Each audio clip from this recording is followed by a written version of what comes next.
my programming tells me, is very nice.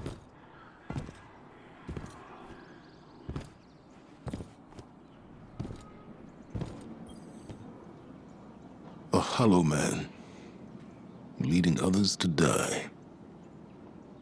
For a silent god. Is that what I've become? Have the years whittled away my nerve? I was convinced that seeing her might make things easier.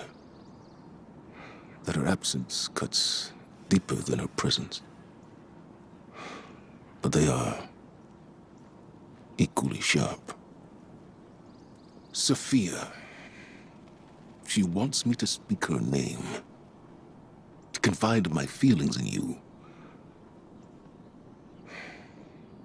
What good does it do? Go and see Eris. I'll tell her you're coming. She'll know what to say.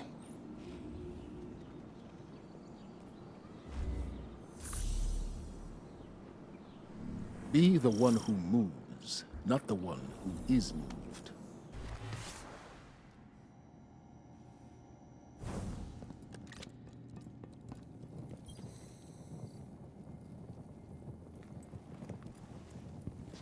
Zavala will not speak to you of his regrets. But I will not let him bear them alone. Here, listen closely. Whispers and confessions as I have heard them. He would tell it differently. But memory clings so loosely to the truth. I will share what I know.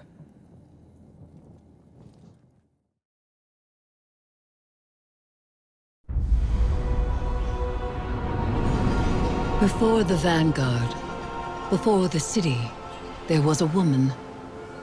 Her name was Safiyah, and she was a surgeon. She came to Lord Saladin's gates, offering her skills in exchange for shelter. Zavala was his protege then. He had been taught his purpose, and he followed it without question. She maddened him. He infuriated her. But respect grew to admiration, and admiration to love. Does it surprise you that Zavala loved?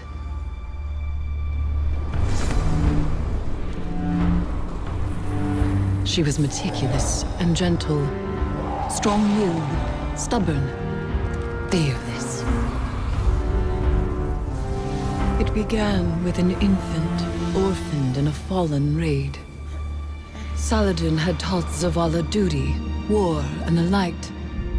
But Safiyah showed him that he was more than an instrument of violence. She had one life, and she would share it with him.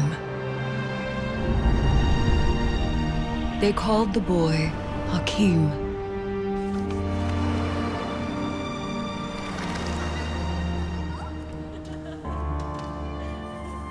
And he called Zavala father. In his joy, Zavala thought to abandon the light, as he had abandoned Saladin's ways. That joy ended as it began, with their son. When Hakim followed his father into battle, Zavala could not protect him, and Safiyah could not save him. Hakim died in his mother's arms. Zavala wanted her forgiveness, but she knew there was nothing to forgive. And that giving up the light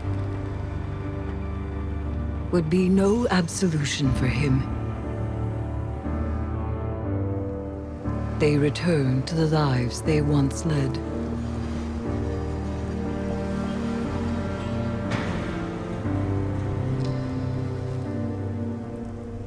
She found love again.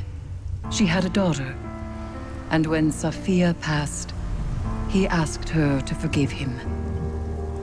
Through each generation, he mourned. He asked for their forgiveness. And still, he has not found it.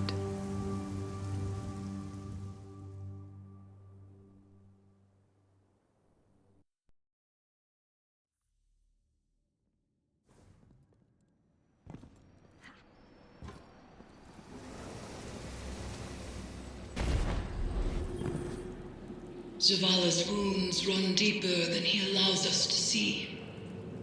The lengths he has gone to cut himself off from his heart is familiar. It is through accepting what we cannot change where we find the strength to move forward. We grieve, we move, and we grow. Zavala only knows grief. But perhaps there is hope in others, in the council of friends and family. There is no running from his truth any longer. The past is laid bare, and so too the commander's heart. Resume your patrols aboard the Leviathan, Guardian, and I will see what can be done elsewhere.